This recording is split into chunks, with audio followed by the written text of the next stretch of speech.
dutangiriye mu shyamba, imvura ni nyinshi, ishyamba riteye ubwoba cyane ririmo ibiti bisa gutya, hakuno imirabyo iri gukubita, tugiye tubona umukobwa ari kwirukanka, umukobwa arirukanka, ahangaha hari urugagi runini rwa Kikongo ruteye ubwoba, rugenda rutambura gake gake, dore igipfunsi, Mana nyagasani, umukobwa ageze ahangaha ararama areba hejuru, agiye kubonabona ni urugagi runini rumurambitseho ukuboko ruri kumuhumekera ku mutwe.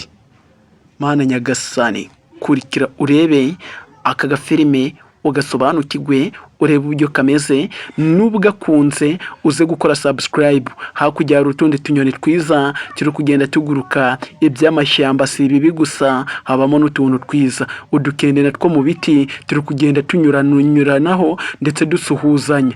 Wa mukobwa yaragiye akaraba mu maso, namwe murabyibonera, rwa rugagi narwo ruragenda runywa ku tuzi, rurangije ruravuga ati tuzi turaryoshe kabisa. Nuko nguko bimeze, yararangije umukobwa aragenda, Kikongo igenda imukurikiye. Umukobwa nuko nguko yiyambariye mu ishyamba nakwijena, umukobwa yitera utuzi ku maguru, murabibona.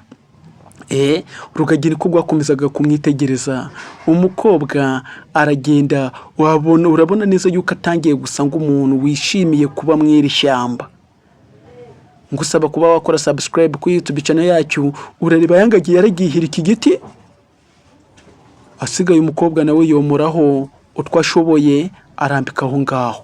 Bagiye gukora ibiki rero, umukobwa ari ibintu yatangiye kugenda apfundikanya, ingagi nayo igenda ishira utwatsi hejuru, sinzi ikintu igamije, ntibishaka gusasira umukobwa gusa. Turahangaha turaza kureba, bagize gutya bacana umuriro mwabura burya.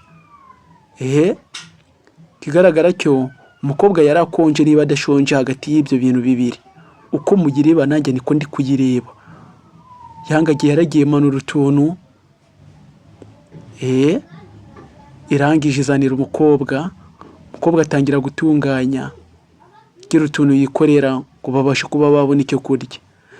Uko bigaragara ingagi yari imaze kuba inshuti n'uyu mukobwa, ariko usanga abantu urukundo rwarashize, mu gihe batwereka neza yuko ingagi ishobora kugira urukundo rurenze rw'umuntu.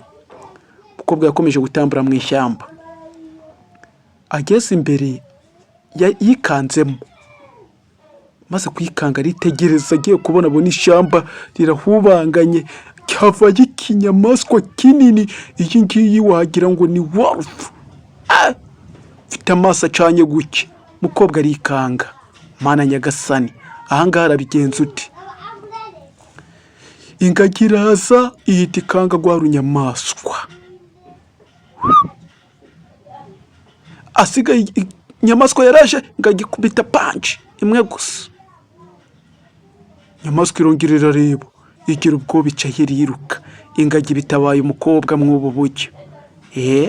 Amasaha arakomeza aricuma, Wolf yaragiye iritakuma ku gasozi irasakuza.